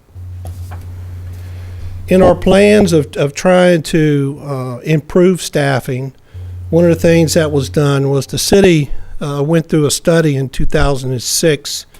This study report came out from Management Advisory Group. Phase 1 looked at salaries and stuff, and the Phase 2 study looked at the city departments organizationally. And one of the recommendations that came out from that for the fire department back in 2006 was a recommendation that we should have 11 people on a shift with 8 people on duty at all times as minimum staffing. We currently don't meet the NFPA standards or the MAG report staffing recommendations. We haven't been able to get to that point to where we could reach those levels. if you look at what our needs are or what we would want to do in our staffing options, to properly staff the Quint or a ladder truck would be for a 24/7 operation. We would need 12 additional staff. We would need to hire 12 new employees. That's 4 per shift at a cost of $795,000. That would give us the ability to have the Quint 100% of the time when it's needed. It would provide 100% staffing 24/7. We looked at several different options, and one option, the cross-staffing of the medic and Quint 24/7. As you recall, the first part of the year at the mid-year review, I presented a plan eliminating our Kelly days and increasing the work hours from 48 hours to 56 hours. That would give us the ability in our staffing model to have 3 people assigned to our medic unit, which basically, and our Quint, which basically what they're doing is they're cross-staffing. 3 people on the medic unit, but if they're in the station when a structure fire comes in, they would go and respond to Quint. So basically those 3 people are available for both of those units, and it's kind of a first come, first serve with that. The cost estimate for that was $235,000, and that would give us a availability to use the Quint about 75% of the time. If the medic is out on a call or committed to something else, obviously, that crew would not be able to respond to Quint, so it doesn't give us 100% coverage, but about 75% of the time they would be available to respond to structure fires within the city. That 75% of the time, if they responded with the Quint, would medic units come from they'd have to come from Yes, somewhere else yes. to that incident? In either one of those models, we would be using mutual aid. If the medic crew went and responded to the Quint, we would just have a mutual aid ambulance responding to the city, which is not as critical with structure fires because typically they are doing rehab assignments and those kind of things. There is a possibility that you could have a burn patient or someone that's rescued, but we have the advanced life support capabilities off our engine company, so we could, provide the needs for the patient waiting for a transport unit to come up. So it really wouldn't be that critical, not responding, our medic as opposed to the benefit of being able to respond to Quint instead. But the drug cabinet is what's in the medic unit. Is that in the Quint as well? Well, the Quint yes, it can be. Okay. And what we would do is we would equip it that way.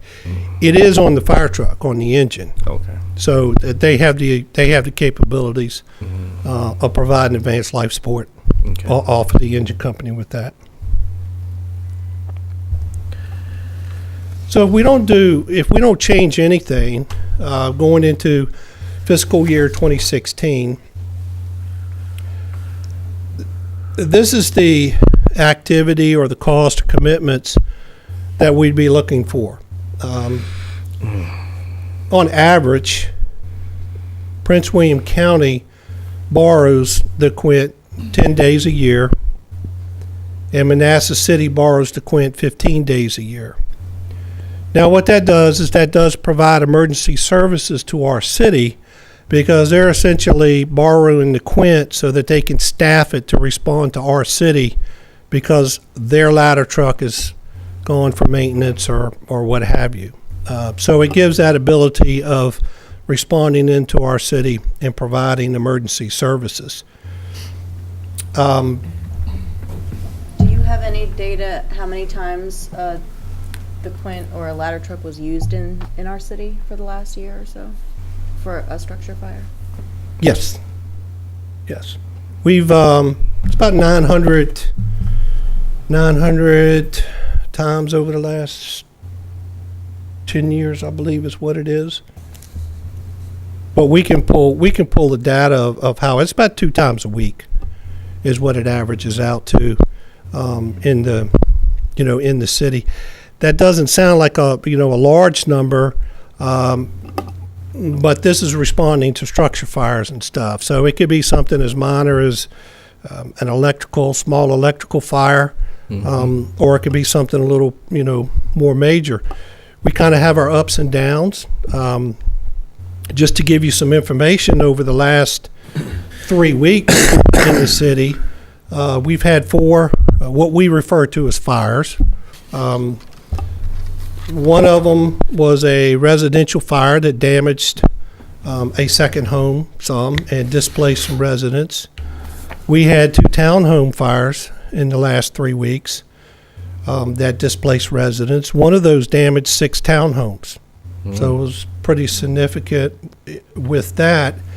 And then just a few days ago, we had a fire over at City Center, a kitchen fire over there. So there's a need. I mean, there is a need to have this capability in the city.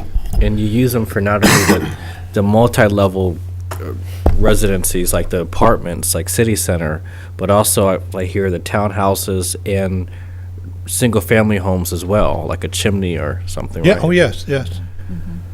It responds to all structure fires and has a use at each fire. When it responds, is it all Manassas Park folks on the Quint, or do they come from Manassas City to assist? How is it staffed? We're not currently responding to the Quint. We don't have the staffing for it. So these fires, these recent fires I just talked about, all of those ladder truck services were provided by Manassas City I see. and Prince William County. Okay. We didn't respond to truck because we don't have staffing. The Quint, because we don't have the staffing for it. Our personnel does not participate then? It's purely Manassas City that uses it? Or- Their ladder truck, yes. Okay. Yes. Okay. About 3 to 5 days a year on average, we will staff the Quint with our personnel. We use overtime, and this is for inclement weather. So if we've had some heavy snow, we have a hurricane or something coming through, we'll do some additional staffing. So those are the times that we will actually staff the Quint. So for emergency services into the city, those 3 to 5 days that we staff it, we provide services with our own folks. And then the Quint is used by Prince William County or Manassas City about 25 days a month. We also use the Quint for some community events. We go to about 4 parades a year, 4 public events, National Night Out, 4th of July, those kind of things. It's about 350 hours per year, staff hours per year for training, because we do have the vehicle, so we need to keep up on our training. It needs to be mission ready. And it's about 400 staff hours per year for inventory and equipment checks and those kind of things. So that's the activity, what we could expect in fiscal year 2016 or the next year. So how much is this costing us?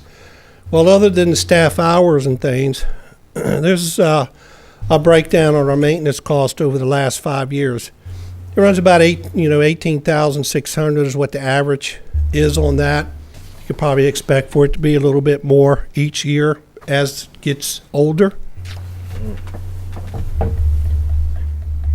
And this is the maintenance cost by vendor. You see the different vendors that we have to deal with. And I also want to add a couple other things, is that this also takes some time away from our city mechanic, because he does work with us in coordinating the maintenance and things that need to go on. So there's some staff hours that he is also involved with this. And there's also a little additional cost because this vehicle has to be insured. Can't tell you exactly how much that cost is for that, but there is some additional cost for insuring the vehicle. Hey, Chief, I see a lot of the costs are for parts.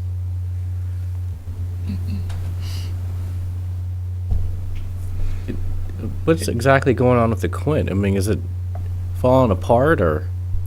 Well, it's, it's 11 years old, and it just, through the minimum use that it gets, I mean, it needs to have regular maintenance stuff done to it. Mm-hmm. Okay. It's just, it's a costly vehicle Yeah, I see that. to have and maintain. So what are we currently doing? If we're not using the Quint, we need a ladder truck to respond to our city. This is what currently is happening. And you see the city of Manassas Park. Our primary ladder trucks that respond to our city, the first primary comes from Manassas City. Their tower truck responds as a first due truck for our city, and then the second due truck it comes from Prince William County, truck 511, and that's the one out on Loman. What is it? Not Lake Jackson, but Coles. no, it's Stonewall. There you go. No. Lana knows it. She knows it. So it's a station out there, and we'll see some response times here in just a minute. But that's just to give you an idea of the locations within our primary area. And there's a matrix that we go down, and you'll also see the Fairfax County Fire Station, which is in Centerville. That ladder truck will respond to our city on occasions too, depending on what the need is.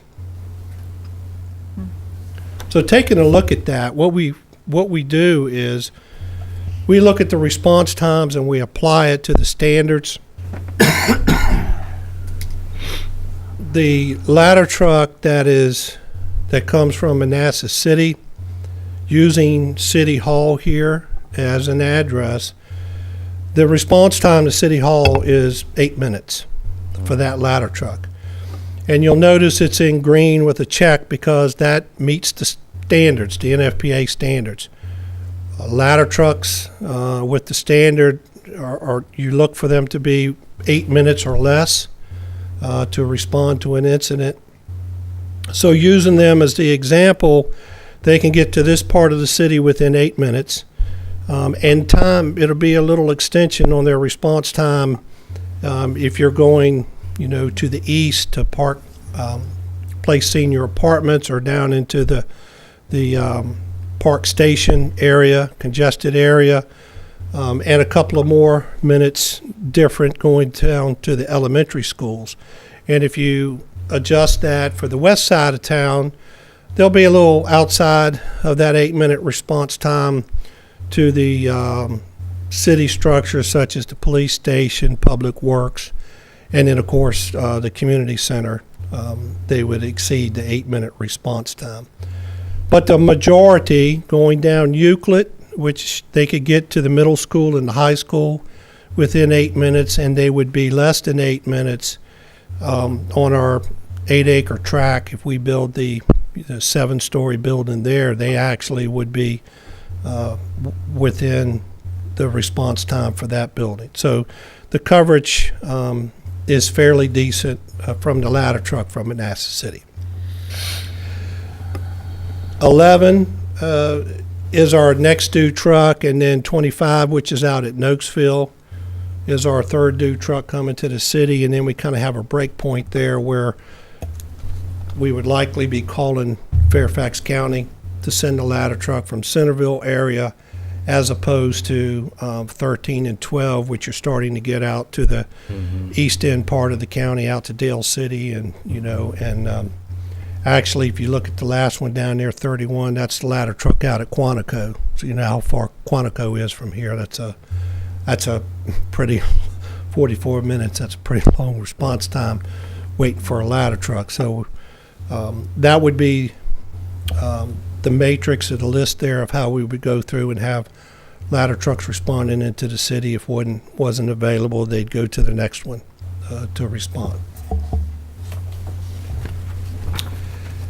That's all I have, is just as some basic information. The city manager wanted me to provide that, to, I guess, start some discussion, or at least have you as informed as I can for that discussion, or answer any questions that you may have.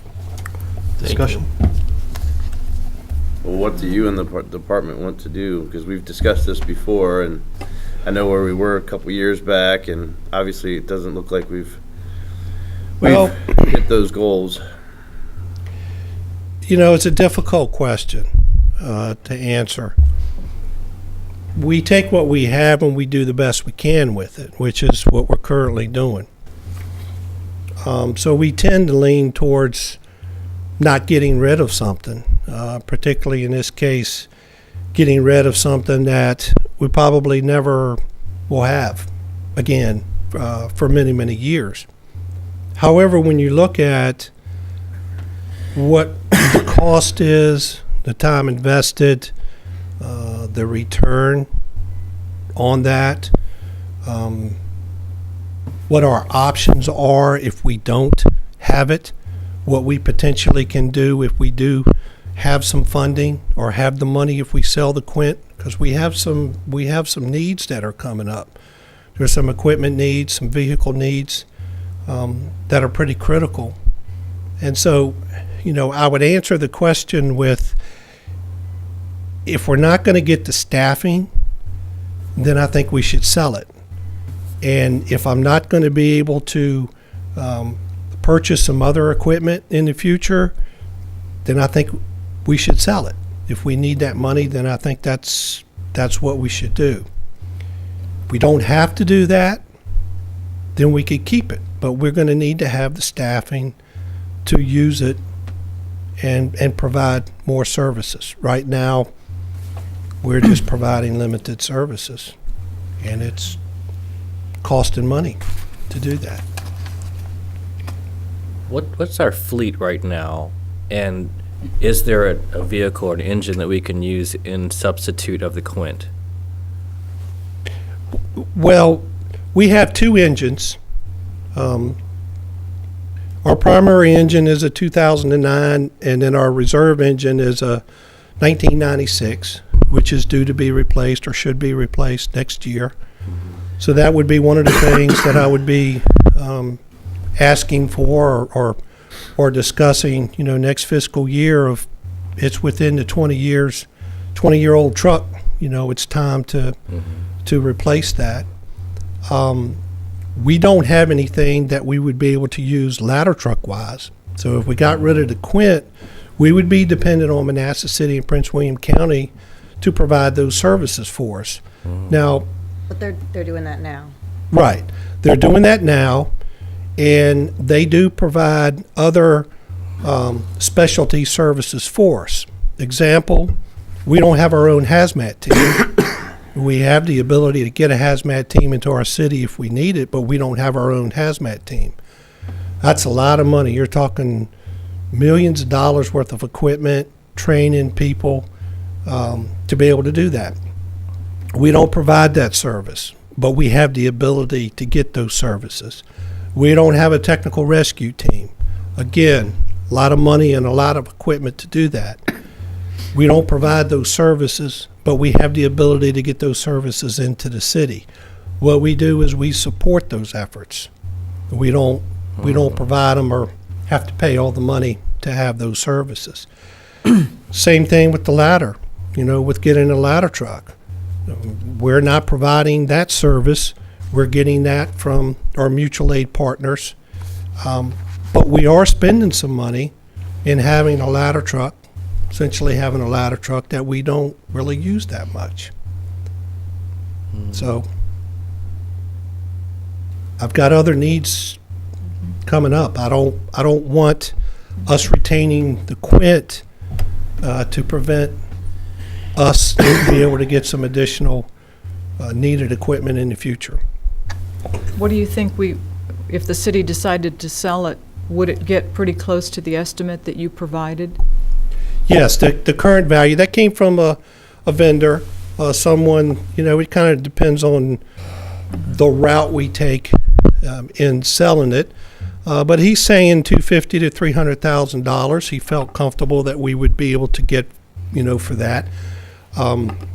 We have to check on a couple of things. I didn't do the research on this, but I'm told that, through the grant funding and stuff, the federal grant, that we're okay because we've gone past the 5-year period, that we would not have to return any money back to the federal government. However, that needs to be vetted through the city attorney, to make sure that all of that is in fact true. But what I know at this point, I believe that we potentially would be getting $250,000 to $300,000 for selling the Quint.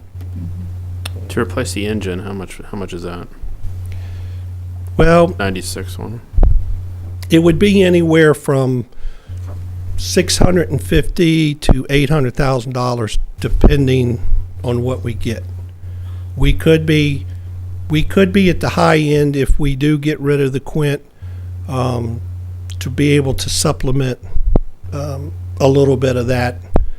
I don't want to go into that whole story, but basically it's like we could purchase a mini Quint, if you will, that would have some capabilities that would need it. But you're looking at about $650,000 to $800,000, depending on what direction we took. So that could go towards a miniature Quint that would be adequate for our staffing and still provide the needs for our different scale of units that we have. Yes. Yes. It's a little more expensive vehicle. Essentially what it is they call it a squirt. And what it does is it has a ladder or extending boom, so you can have elevated hose streams like a ladder truck. And it also has the capability that you can use it for emergency egress. So you could reach a 5-story building for someone to rescue somebody, but it's not a ladder truck where you would actually use it as a ladder truck and they would climb up, take equipment and all that kind of stuff. So it's not a ladder truck, but it gives capabilities of rescuing people from elevated areas and having elevated water streams and stuff, which are real important to some areas in our city. Okay, so you still would be able to put out a fire using the ladder of the mini Quint. Yes. And what staffing levels do you have to have for that?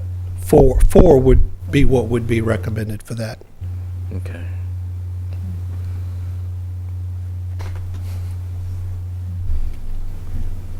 Other questions?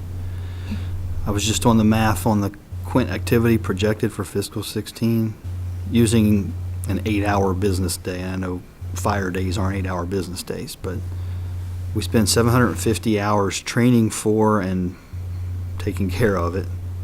Correct. That works out to about 93 days for about 34 days of use, of which 25 are our neighbors.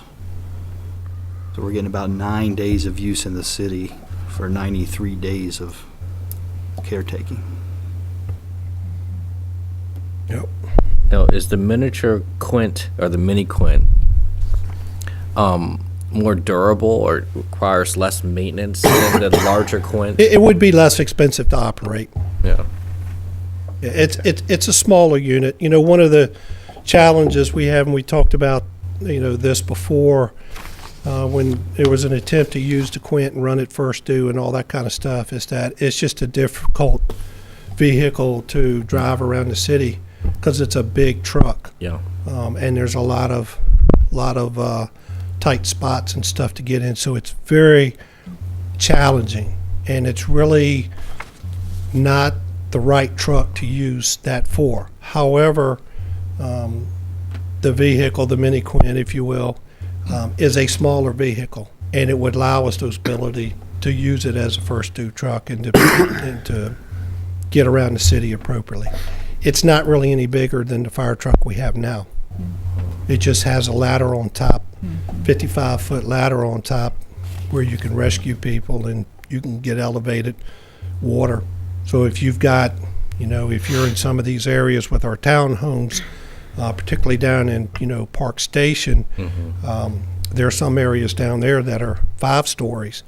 if there's a fire on the top floor, it takes a while to get your hose and, and get up there. This would give us the ability to quickly extend and get water into the fire very rapidly. So there's a need for the vehicle, and it's a more appropriate unit than what we currently have. Is there any limitations to the miniature or mini Quint? Any limitations? Yeah. Well, the limitations are it's not a ladder truck, Mm-hmm. so it's not designed to, for people, firefighters to go up and down on, and that kind of thing. It's emergency egress. So if somebody's at a 4th or 5th floor window, that ladder could be put to the window. Firefighter could go up and help the victim and get them down. So it's designed to do that. It's egress rescue capabilities. Is it and kind then, of like a bucket on the boom? Is that what it No, is? no, it doesn't it's not- have a is it- bucket. It's not like a ladder, though, is it? Is it a ladder? or It is a ladder, yes. Oh. Yeah.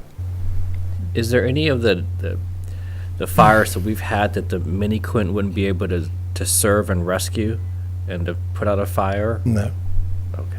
No, it would have been capable with all our fires. If you It's fast, a pretty good unit. you fast forward and you had sold it and you had $275,000, you talked about some immediate equipment needs, then you talk about having some of that to fund a new engine.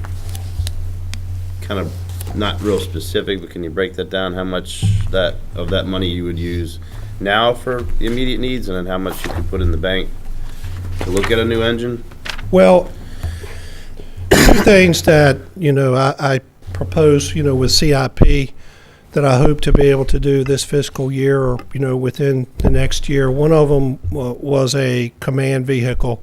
As you know, we're running a battalion chief who is the incident commander or responds to the incidents in our city and is in charge of the incident and in charge of all the mutual aid and stuff that's coming in.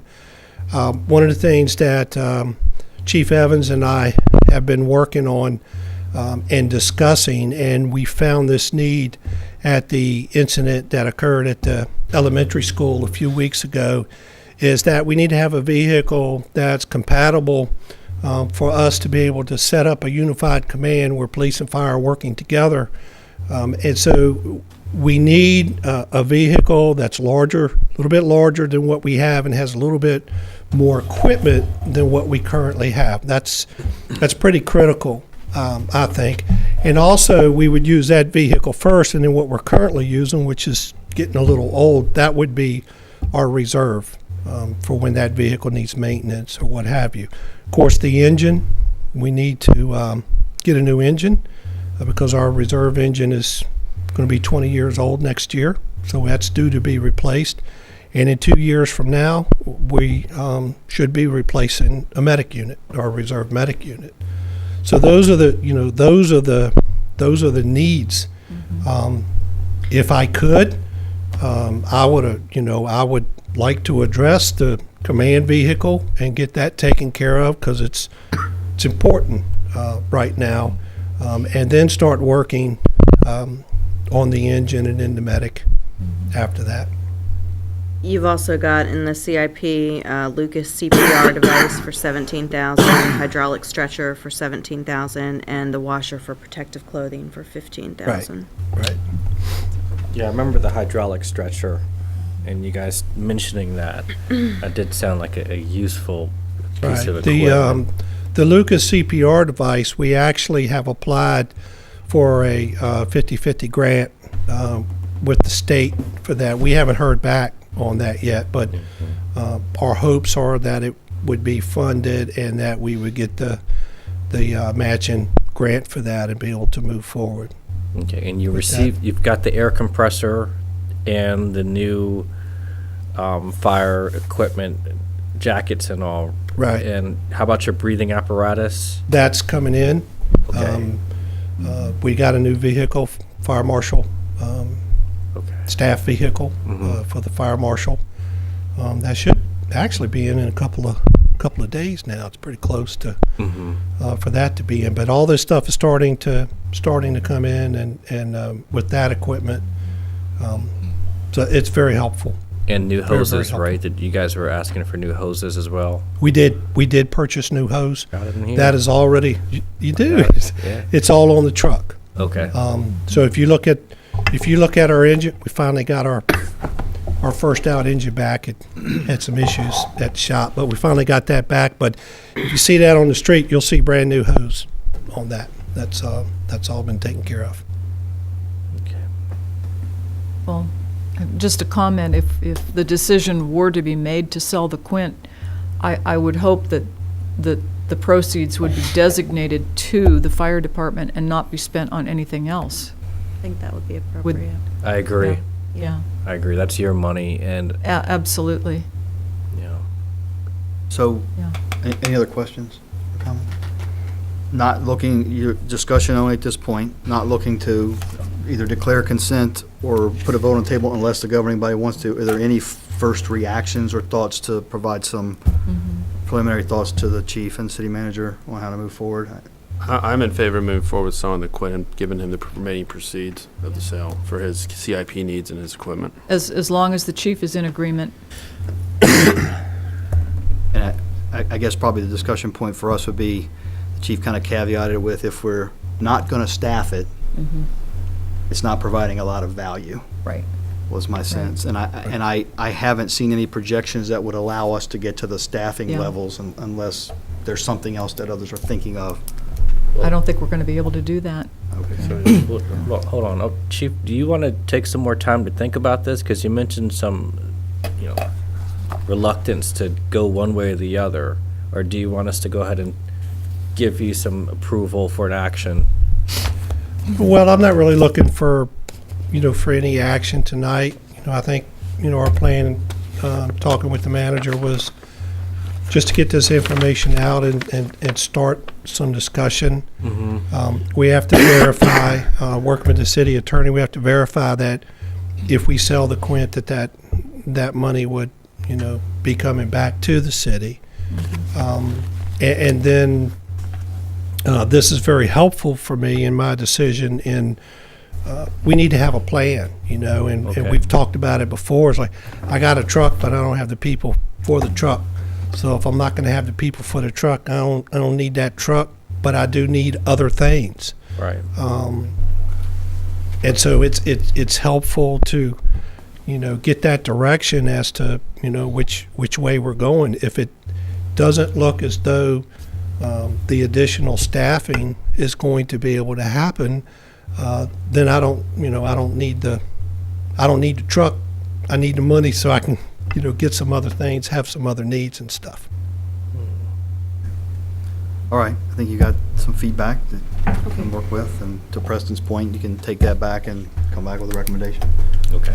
Okay. All right. Thank you. All right, thank you, you. chief. Just brief, manager. Report. Yeah, I just wanted to recognize 3 folks who were recognized as nominees at the annual Child Protection Partnership. And it's for their work in the city of Manassas Park with to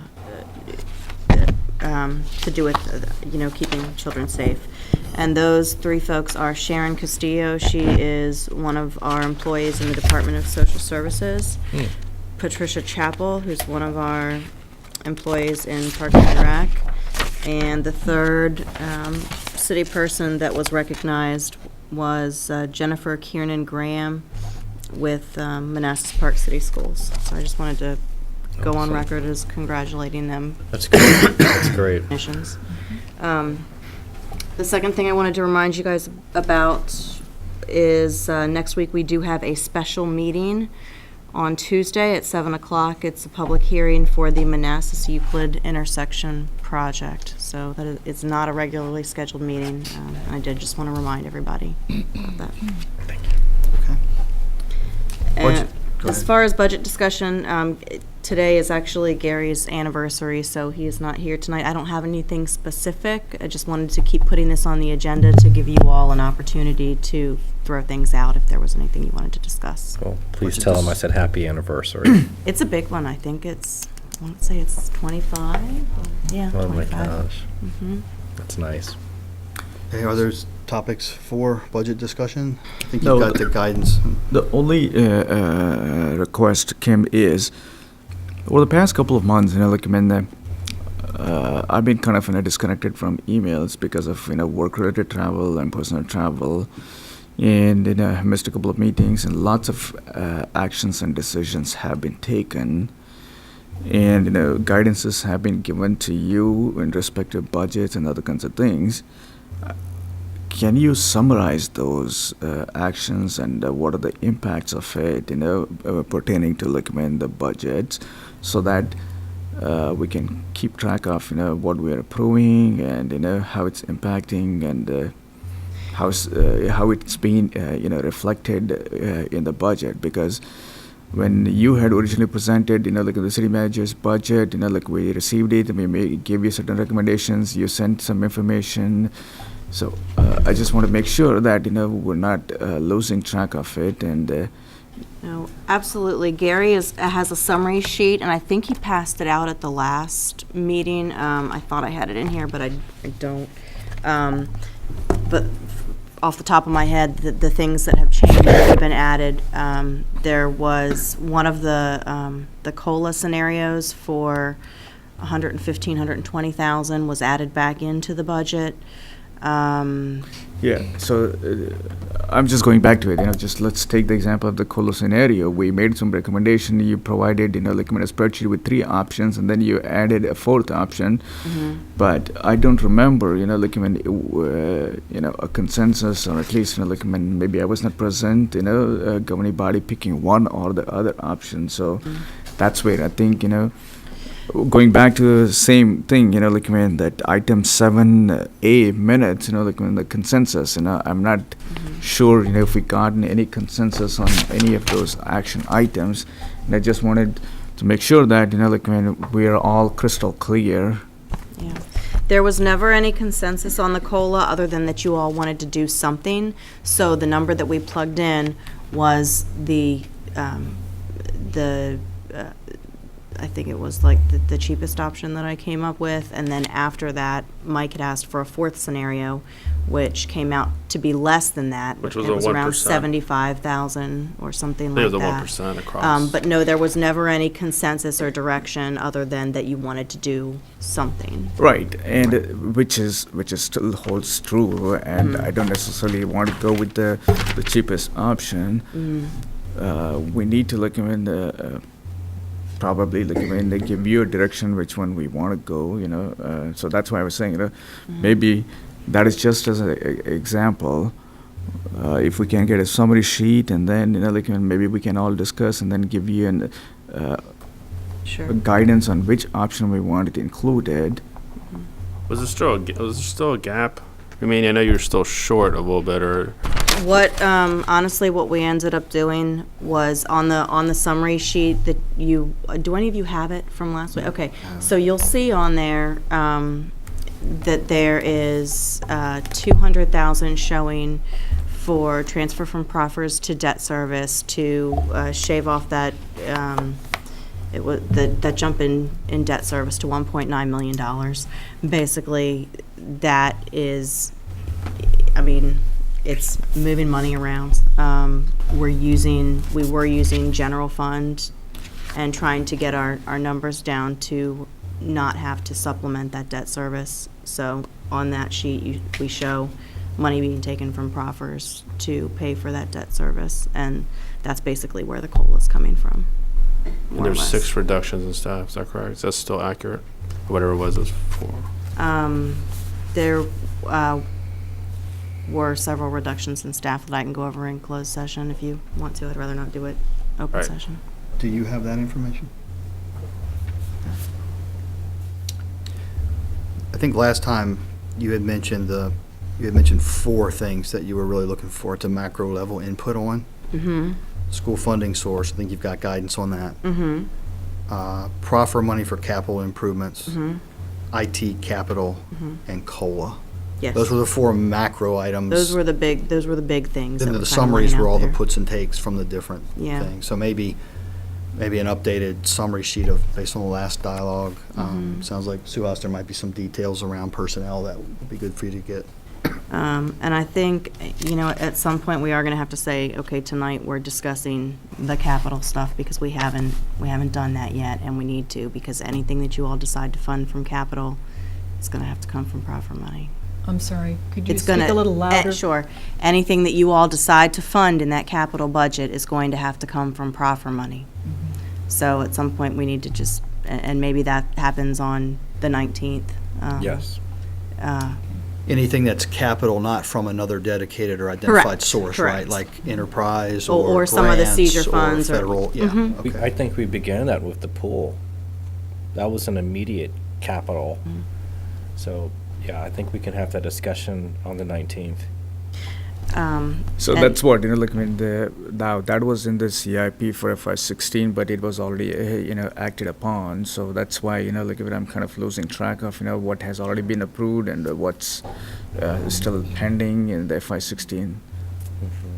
And same thing today, like, for the IT stuff, like, we approved that server replacement, so I just want to get a better understanding of, what's occurred over the past several weeks. Okay.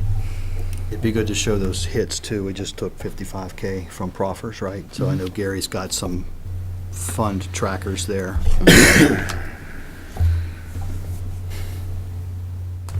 Okay.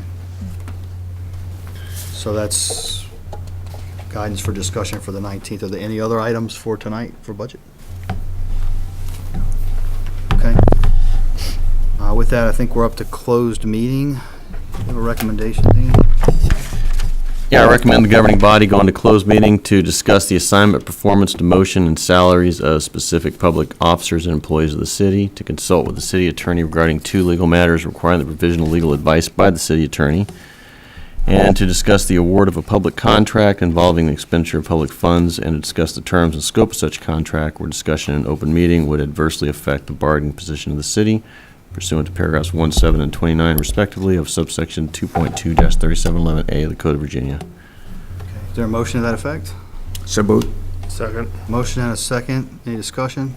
All those in favor, please say aye. Aye. Any opposed? Abstentions? Motion carries. Let's go into closed meeting at 9:10 by that clock. Take a 7-minute break.